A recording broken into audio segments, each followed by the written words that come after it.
Bonjour, c'est Rebecca. Aujourd'hui, j'aimerais vous parler de comment passer de l'idée qu'on se fait dans la tête à la mise en mots concrète sur papier, tout en gérant son éditeur intérieur. Alors l'éditeur intérieur, je suis certaine que vous le connaissez, c'est cette petite voix dans la tête qui est là pour essayer de juger notre texte, alors parfois de nous dire ce qu'on doit faire, parfois de nous dire que ce qu'on a fait, c'est pas ce qu'on aurait dû faire. En tout cas, vous avez peut-être vécu cette situation, vous êtes là, vous avez des idées plein la tête, vous avez envie de vous lancer dans l'écriture, vous avez envie d'écrire ce texte, vous venez peut-être de fermer le roman d'un auteur que vous appréciez particulièrement et qui vous a inspiré une envie d'écrire à votre tour, de raconter des histoires qui sont là dans votre esprit et qui vous trottent dans la tête depuis un certain temps, et vous avez vraiment envie, vous êtes motivé. Et puis vous arrivez devant votre feuille et puis vous commencez à rédiger, et au bout de quelques mots, parfois de quelques phrases, même parfois de pourquoi pas d'une page ou deux, vous regardez ce que vous avez fait et vous vous dites zut, là ça va pas du tout. Ça va pas du tout parce que votre texte manque d'émotion, ou parce que votre texte se répète, vous vous répétez, vous vous rendez compte qu'il y a certains mots qui reviennent de façon involontaire et vous n'arrivez pas à trouver des synonymes comme ça sur le coup pour les remplacer. Votre texte, voilà, peut-être que c'est du vocabulaire précis qui vous manque, parfois c'est des phrases qui vous semblent un peu tordues, en tout cas ça coule pas autant que ce texte que vous venez de terminer de votre auteur préféré, et vous vous rendez compte que vous n'arrivez pas, ces images que vous aviez dans la tête, elles sont magnifiques, elles sont belles, mais vous n'arrivez pas à les transmettre à votre lecteur comme vous aimeriez le faire.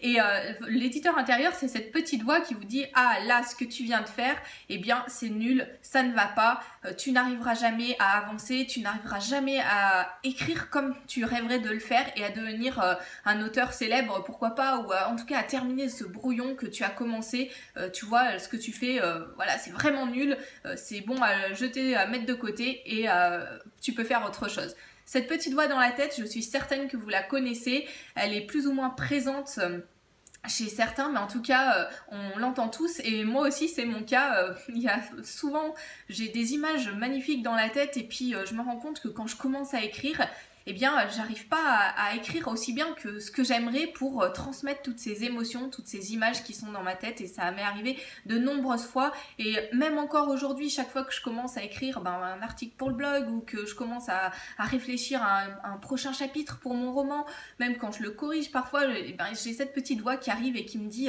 là ça va pas ce que tu fais, c'est nul, parfois c'est nul carrément, parfois c'est là franchement ça fait 15 fois que tu as répété ce mot.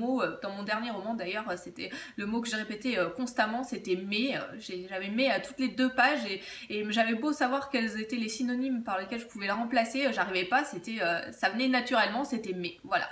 En tout cas, je rencontre également le même problème assez fréquemment, d'arriver à d'avoir cet éditeur intérieur qui est là et qui vient essayer de me descendre et de me dire que je ferais mieux d'arrêter de faire ce que je suis en train de faire. Alors comment faire pour passer des idées qu'on a dans la tête à la mise en mots concrète sur le papier, tout en gérant cet éditeur intérieur? Et bien en fait c'est possible, parce que l'éditeur intérieur il n'est pas aussi négatif que ce qu'on peut le voir parfois.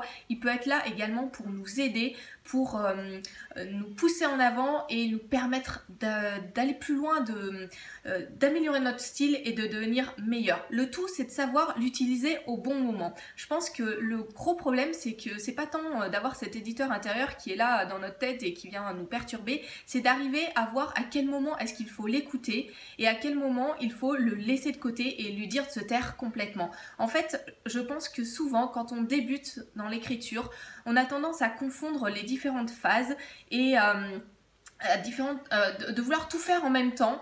Et du coup on n'y arrive pas, et on écoute cette petite voix qui est là et qui nous décourage, au lieu de l'utiliser comme une force pour avancer. Alors pour faire cela, j'ai appris au fil des années à maîtriser un peu cet éditeur intérieur, à l'écouter au bon moment, et je veux vous transmettre ça dans la formation que je vous propose cette semaine, qui sort demain. C'est une formation qui permet de passer des idées qu'on a à la mise en mots, et à savoir comment est-ce qu'on peut gérer cet éditeur intérieur qui est là. Je vais vous parler dans un premier module de comment arriver à libérer votre esprit de cet éditeur intérieur. Comment il existe des petites techniques, des petits exercices, des choses que vous pouvez faire pour arriver à laisser de côté cette petite voix et vous concentrer sur la chose qui est la plus importante, c'est-à-dire mettre des mots sur papier. Parce que si vous voulez avoir un texte fini à un moment donné, il faut avoir déjà un texte. Ça peut pas, vous pouvez pas avoir 3 mots et arriver à en faire quelque chose. Il faut arriver à écrire, à libérer déjà, à se libérer de cet éditeur intérieur et à se projeter dans l'écriture, arriver à avoir un texte complet au départ. C'est ce qu'on va voir dans le premier module. On va travailler sur une semaine.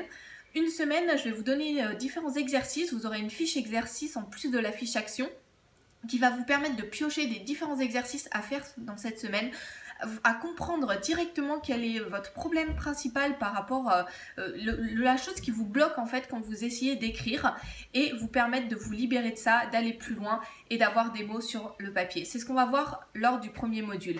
Dans un deuxième temps, on va voir comment structurer votre pensée pour arriver à avoir un fil conducteur, non pas quelque chose qui va venir mettre des contraintes sur votre imagination, mais au contraire qui va vous permettre de décupler votre imagination.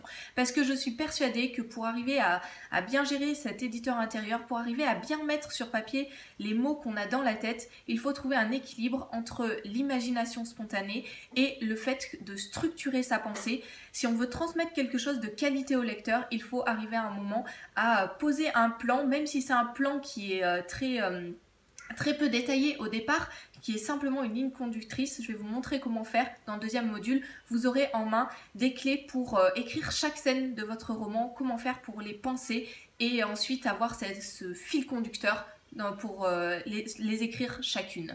Dans un troisième temps, on va voir comment est-ce que vous pouvez démultiplier le potentiel de votre brouillon.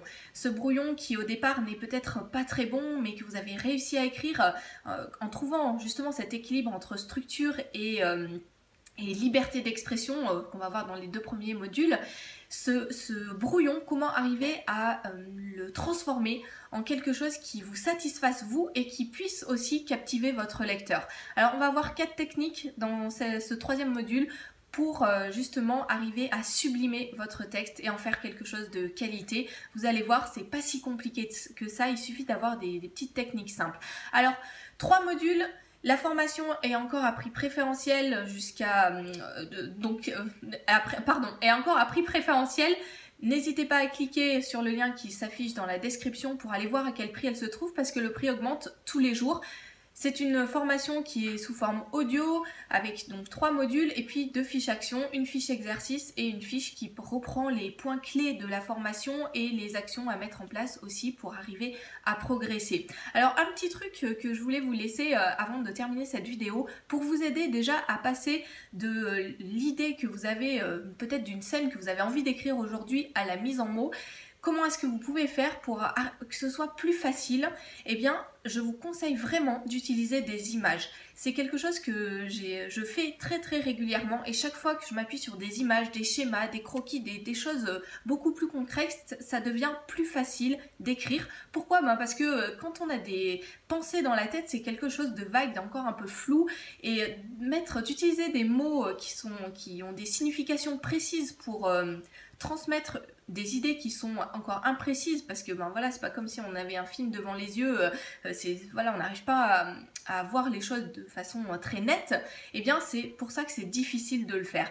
Et si vous utilisez des images, des croquis, des schémas, des choses comme ça qui sont beaucoup plus concrets, ça permet en fait d'avoir une étape intermédiaire entre ces pensées floues et la mise en mots et ça devient beaucoup plus facile. Testez ces choses-là, vous verrez, ça vous aidera vraiment quand vous avez une description. Par exemple, vous pouvez utiliser des photos de paysages ou des photos de personnages.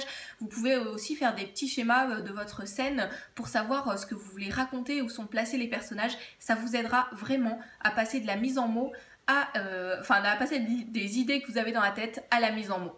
Voilà, testez ça et puis pour aller plus loin, cliquez sur le lien qui s'affiche dans la description pour aller voir, pour télécharger cette formation, passer de l'idée qu'on a dans la tête à la mise en mots et savoir gérer son éditeur intérieur pour l'utiliser comme une force et non pas se faire anéantir par lui. Je vous dis, moi, à bientôt pour une prochaine vidéo.